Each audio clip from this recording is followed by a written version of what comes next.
Friends మిరపకాయ curry friends. దీని process కొలతల ప్రకారం చెప్తా ఫ్రెండ్స్. హెల్దీ ఫుడ్ ప్రిపేర్ చేద్దాం friends. Hi friends, welcome to my channel అను శివ.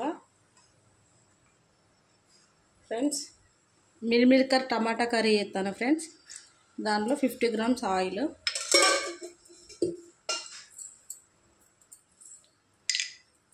కొద్దిగా ఆవాలు, కొద్దిగా జీలకర్ర ఫ్రెండ్స్,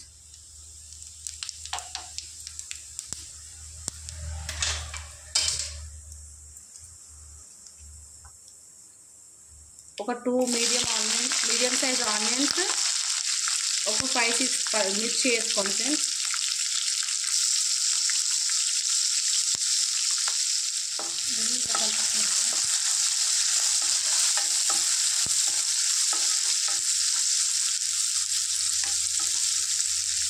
ఇలాగ ఒక 5 minutes ఫ్రై చేసుకుందాం ఆనియన్స్ ఫ్రెండ్స్. ఒక 2 spoons సాల్ట్, 1 spoon పసుపు, ఒక 1 spoon అల్లం వెల్లుల్లి పేస్ట్ ఫ్రెండ్స్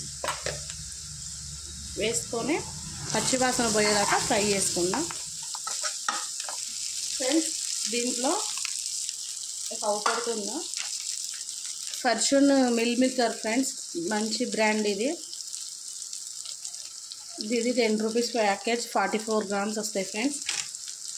ఇవి వేడి నీళ్ళల్లో ఒక 2 minutes వేడి నీళ్ళలో ఉడికించుకున్న మిల్మికర్స్ ఫ్రెండ్స్. దీన్ని మంచిగా ఇలా ఫ్రై చేద్దాం. ఎక్కువసేపు ఏం ఫ్రై చేయవలసిన అవసరం లేదు ఫ్రెండ్స్, ఎందుకంటే మిల్మికర్ ఆల్రెడీ వేడి నీళ్ళలో మనం చేసినాం కాబట్టి. 5 minutes ఫ్రై చేసుకున్నాక దీంట్లో 1/2 kilo టమాటా ఫ్రెండ్స్, 1/2 kilo టమాటా కట్ చేసి వేసుకుంటాం.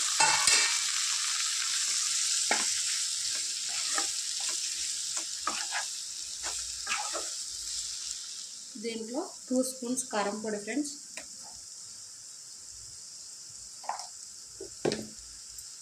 వేసుకొని ఇలా కలుపుకొని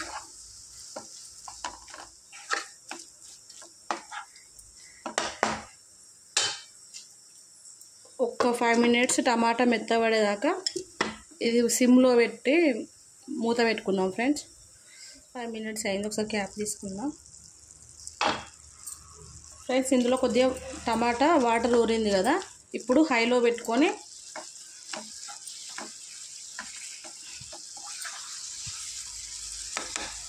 ఒక గ్లాస్ వాటర్ పోసుకుందాం.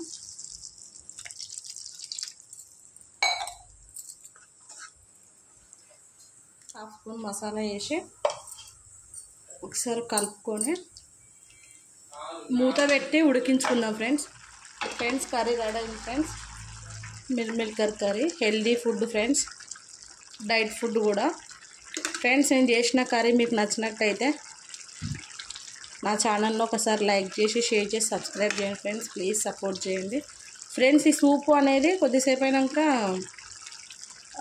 మిల్మికర్స్ వాటర్ గుంజుకుంటుంది ఫ్రెండ్స్. ఎక్కువ శాతం అయితే ఇట్లా సూప్ ఉంచుకోవాలి, మళ్ళీ వేడి చల్లారినాక ఈ సూపు ఎక్కువ అవ్వపడదు.